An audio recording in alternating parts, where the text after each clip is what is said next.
नमस्कार मित्रांनो, मी शिरीष लाडे. माझ्या यूट्यूब चॅनलवर आपलं स्वागत आहे. मकर संक्रांत जवळ आलेली आहे. 14 जानेवारी 2026ला मकर संक्रांत आहे. त्या दिवशी एकादशी आहे. बऱ्याच लोकांना प्रश्न पडलेला आहे, काय करावं काय नाही करावं, मकर संक्रांत कशावर आहे, चांगली आहे का वाईट आहे. पहिलं एक पडायला महत्त्वाचं समजून सांगतो. दर मकर संक्रांतीला बाजारात एक अफवा असतात. त्यावेळेस संक्रांत त्याच्यावर वाईट आहे, मकर संक्रांत त्याच्यावर वाईट आहे, या सगळ्या अफवा असतात. मकर संक्रांत वाईट वगैरे अशी काही नसते. हे पहिले तुमच्या मनातली काढून टाका. ती पूर्वेकडे पाहते, दक्षिणेकडे पाहते, म्हणजे जिकडे पाहते त्या देशाचं वाटोळं असं काही नसतं. एक संक्रांतीची जे शास्त्रशुद्ध मांडणी आहे, संक्रांती ही कल्पना आहे नाही का. जे सूर्य मकर राशीत प्रवेश करतो म्हणून आपण त्याला मकर संक्रांत असं म्हणतो. त्या दिवसापासून दिवस थोडा मोठा होत जातो. उन्हाची तीव्रता हळूहळू वाढत जाते, थंडी कमी होत जाते आणि धान्य नवीन तयार झालेलं असतं. म्हणून मोठ्या उत्साहामध्ये मकर संक्रांत साजरी करावी हा त्याच्या मागचा हेतू आहे. काळाच्या ओघामध्ये काही लोकांनी त्याला बदनाम केलं. तर आता आपण यावर्षी जी मकर संक्रांत आहे ती कशावर आहे, काय आहे याची माहिती घेणार आहोत. आता पहिलं तुम्हाला जे महत्त्वाचं समजून सांगायचं की 14 जानेवारी 2026 बुधवार, त्या दिवशी मकर राशीमध्ये सूर्य कधी प्रवेश करतो, तो बुधवारी दुपारी 3:06 तर सूर्यास्तापर्यंत हा पुण्यकाळ आहे. हा पुण्यकाळ म्हणजे काय, तर मकर राशीमध्ये प्रवेश केल्यानंतर त्याला पुण्यकाळ असं म्हटलं जातं. कारण सूर्य उत्तरायण सुरू होतं, म्हणजे सूर्य उत्तरेकडे सरकायला लागतो. उत्तरायणला खूप शुभ मानलं जातं. तुम्ही महाभारतामध्ये पाहिलं असेल तर भीष्माचार्यांना बाण लागले, ते शरपंजरी पडले, पण त्यांनी जीव लावून धरून ठेवला. का, तर उत्तरायण त्यावेळेस दक्षिणायन चालू होतं. मग उत्तरायण लागेपर्यंत त्यांनी जीव तसं शरपंजरी पडून राहिले आणि उत्तरायण सुरू झाल्यानंतर आपला प्राण सोडला. तर शास्त्रात असा उल्लेख आहे की उत्तरायणामध्ये ज्यांना मृत्यू येतो त्यांना ताबडतोब मोक्षप्राप्ती होते, त्यांना स्वर्गात स्थान मिळतं.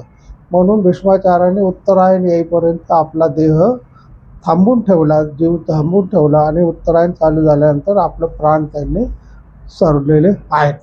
तर उत्तरायण हा एक शुभ काळ सुरू होतो, म्हणून आपण आनंदाने साजरा करतो.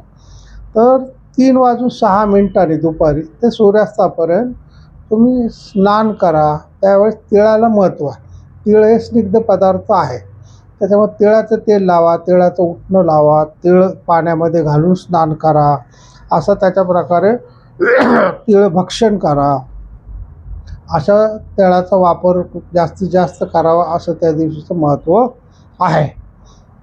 मग असं केल्याने काय होतं, सर्व पापांचा नाश होतो असं शास्त्रामध्ये उल्लेख आहे. शके 1947 पौष वद्य 11 म्हणजे त्या दिवशी एकादशी आहे. तर एकादशीला तिळगुळ खाल्ला तर चालतो का, तर चालतो असं शास्त्रामध्ये उल्लेख आहे की मकर संक्रांत जर एकादशीच्या दिवशी आली तर त्या दिवशी तिळगुळ खाणं हे शुभच मानलं जातं. त्याने उपास मोडला असं काही होत नाही. त्याच्यामुळं ज्यांना एकादशीचा उपास आहे त्यांनी सुद्धा तिळगुळ भक्षण करायला हरकत नाही. बालोकारणावर ती संक्रांत आहे. आता नॉर्मली लोकांना जो उद्योग असतं की वाहन काय अमुक काय, त्याचा खरा अर्थ काही जास्त नसतो, पण लोकांना आवड असते. तर वाहन वाघ आहे, वाघावर बसून ती संक्रांत आलेली आहे. उपवाहन घोडा आहे. पिवळे वस्त्र परिधान केलेलं आहे. आता आपल्याला नेहमीच असं पिवळे वस्तू, वेगळ्या रंगाचे वस्तू महाग होणार, म्हणजे सोनं आपण गृहीत धरलं तर सोनं खरोखरच महाग होत जाईल. साधारणतः आता काहीतरी 1,40,000 वगैरे आहे, तर ते 2 लाखापर्यंत सोनं 10 ग्रॅमला जाईल असा अंदाज आहे. आणि संक्रांतीचा संकेतसुद्धा तोच आहे. हातामध्ये गदा घेतलेले असून केशराचा टिळा लावलेला आहे. वयाने कुमारी आहे. वासाकरता जाई हातामध्ये घेतलेली आहे. त्याच्यानंतर पायस म्हणजे खीर भक्षण करीत आहे. सर्प जाती असून भूषणार्थ मोती धारण केलेले आहेत. म्हणजे मोतीसुद्धा त्याची किंमत वाढलेली आपल्याला दिसून येईल. वार नाव व नक्षत्र नाव मंदाकिनी आहे. समुदाय मुहूर्त 30 आहेत. पूर्वेकडून पश्चिमेकडे पाहत आहेत. म्हणजे पश्चिमेकडचे जे देश आहेत आपल्या भारताच्या, त्यांच्यामध्ये मोठ्या प्रमाणामध्ये संकट उत्पन्न होताना दिसते. म्हणजे पाकिस्तान असो, इराण असो, अफगाणिस्तान असो किंवा युरोपियन कंट्रीज असो, पश्चिमेला आहेत ना आपल्या, अमेरिका असो, तर तिथं मोठ्या प्रमाणामध्ये घडामोडी घडताना आपल्याला दिसून येतील.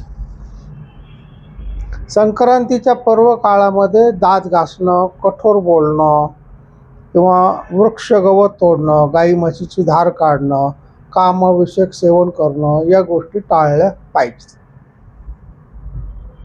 आता महत्त्वाचं जे आहे की त्या दिवशी दान धर्माला खूप महत्त्व आहे. एक तर संक्रांतीचं जे पर्व आहे त्याच्यामध्ये तुम्ही गंगा, यमुना, सरस्वती नद्यांमध्ये स्नान करू शकता, सरोवरामध्ये स्नान करू शकता. आपल्याला महाराष्ट्राच्या लोकांना गंगा, यमुना लांब आहे, तर तुम्हाला जी जवळ नदी असेल त्यावेळेस दुपारी 3:06 सूर्यास्तापर्यंत तुम्ही स्नान करू शकता. अंगाला तिळाचं तेल लावा, तीळ लावा, पाण्यात तीळ घाला आणि मग आंघोळ केलं तर काय हरकत नाही.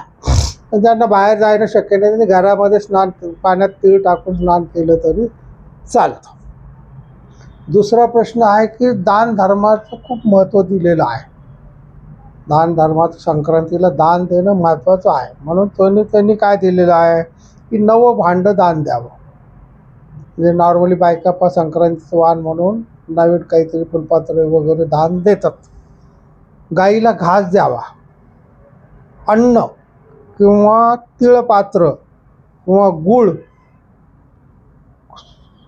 तीळ, सोने, भूमी, गाय, वस्त्र, घोडा इत्यादी यथाशक्ती दान द्यावं. आता आपल्याला गाय आणि वस्त्र, घोडा दान देणं शक्य नाही, पण तुम्ही तिळगुळ देऊ शकता. ते पांढरे तिळगुळ द्यायच्याऐवजी तिळगुळाच्या वड्या दान करा, कारण त्याच्यामध्ये गूळ आणि तीळ असतं. आपण जे पांढरे संक्रांतीचे देतो त्याच्यात साखर असते, त्याच्यामुळं ते द्यायच्याऐवजी तिळगुळाच्या वड्या घरी बनवा किंवा बाजारातून आणा, त्या दान लोकांना हातावर द्या. नवीन भांडे द्या. नाही जमलं वस्त्र दान करता येत असेल तर वस्त्र दान करा. तुम्हाला गोरगरिबांना कपडे देता येतील. आता थंडीचे दिवस आहे, स्वेटर दान करता येईल, बायकांना साड्या दान करता येतील. त्याच्यामुळे तुम्हाला जे जे दान करणं शक्य आहे ते संक्रांतीच्या शुभ पर्वावर दान देणं हे शुभ जातं, कारण या दानामुळं तुम्हाला पुण्य लाभ होतो, तुमच्या पापांचा नाश होतो. तर संक्रांत हे सर्व जगभर पाळला जाणारा सण आहे. त्याला वेगवेगळी नावं आहेत. दक्षिणेमध्ये पोंगल म्हणतात, नाही का, आपण मकर संक्रांत म्हणतो, नाही का. उत्तर भारतामध्ये सुद्धा संक्रांत असा शब्द आहे. तर संक्रांत हा आनंदाने साजरा करण्याचा सण आहे. पतंग उडवण्याची त्या दिवशी मोठ्या स्पर्धा चालू असते. तर सगळ्यांना विनंती आहे की चायना मांजा, नायलॉन मांजा अजिबात वापरू नका. त्यांनी लोकांचे गळे कापले जातात. लहान पक्षी किंवा लहान पोरांच्या गळ्यात अडकले तर त्यांना मृत्यूची भीतीसुद्धा येते. त्याच्यामुळं माझं तुम्हाला सर्वांना की आईवडिलांनी पोरांना मांजा घेऊन देताना देशी मांजा घेऊन द्या. जाणीवपूर्वक चायना मांजा, नायलॉन मांजा विकत घेऊ नका. कोणी विकत असेल तर त्याची तक्रार पोलिसांकडं करा. पुरुषांनी स्नान त्यावेळेस दुपारच्या वेळेस अवश्य करावं. दान देण्याचा प्रयत्न करावा. म्हणजे आता तुम्हाला जास्त नाही, शिदा द्यायचा आहे तर 5 किलो 1 किलो तांदूळाचे 5 पुढे आणा. तुमच्या गावात वॉचमन असतील, झाडूवाले असतील, गरीब रस्त्यांना तुम्ही 1 किलो तांदळाचं जरी दान दिलं तरी चालतं.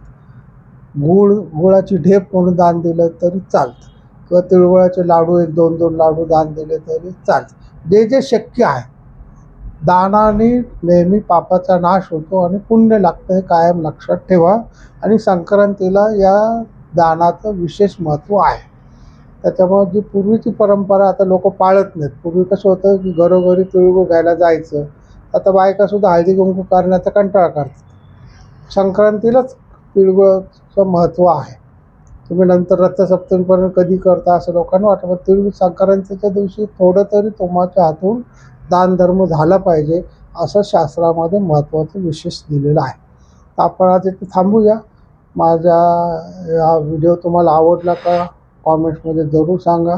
माझ्या यूट्यूब चॅनलला सबस्क्राईब करा, लाईक करा, शेअर करा.